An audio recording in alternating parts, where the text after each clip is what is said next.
மலையாளத்தில் ரீசெண்டாக ரிலீஸ் ஆகி ரொம்ப நல்லாவே ஹிட்டான ஒரு படம் தான். என்ன படம்னா தொடரும்.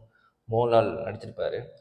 என்னென்னா அந்த படத்தை வந்து நல்ல பாசிட்டிவ் ரிவ்யூஸ் வந்ததுக்கப்புறம் தான் போய் படம் பார்த்தேன்.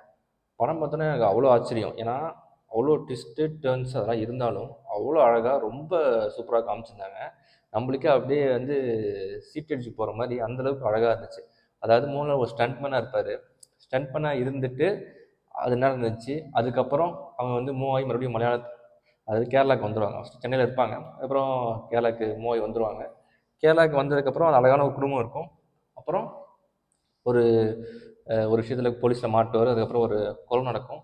அந்த கொலையில் யார் இன்வால்வ் ஆகிருக்கா, கொலை யார் மேலே பண்ணியிருக்காங்க, யாரை கொலை பண்ணியிருக்காங்க அப்படிங்கிற மாதிரி அது போகும். போயிட்டு கடைசி என்ன நடந்துச்சு, மோகன்லால் எப்படி மாறினார், என்ன நடந்துச்சுங்கிற விஷயம் தான் வந்து இந்த படம். ரொம்ப டீட்டெயில் சொல்ல முடியாது, சொன்னால் உங்களுக்கு அந்த இன்ட்ரெஸ்டிங் த்ரில்லர் அந்த இது போயிடும். ஆனால் கண்டிப்பாக பார்க்க வேண்டிய படம் தொடரும். ஏன்னா அவ்வளோ அழகாக அவ்வளோ சூப்பராக வந்து எங்கேஜே கொண்டு போயிருப்பான் கடைசி வரைக்குமே.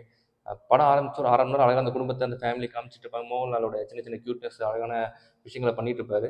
அந்த 1/2 மணி நேரம் கழிச்சு ஒரு 3/4 மணி நேரம் 1 மணி நேரம் தாண்டினதுக்கப்புறம் படம் அப்படியே உள்ளே போக ஆரம்பிக்கும். ஒரு இன்சிடென்ட் நடக்கும், அது அப்படியே பின்னாடி போயிட்டே இருப்பாங்க. அதுக்கப்புறம் பார்த்தீங்கன்னா கடைசி வரைக்குமே நம்மளை வந்து அடுத்து என்னங்கிற மாதிரி அழகாக ரொம்ப அழகாக கொண்டு போயிருப்பாங்க. ரொம்ப சூப்பரான ஒரு படம். இந்த படத்தை கண்டிப்பாக மிஸ் பண்ணாமல் நீங்கள் பாருங்கள், நல்லாயிருக்கும்.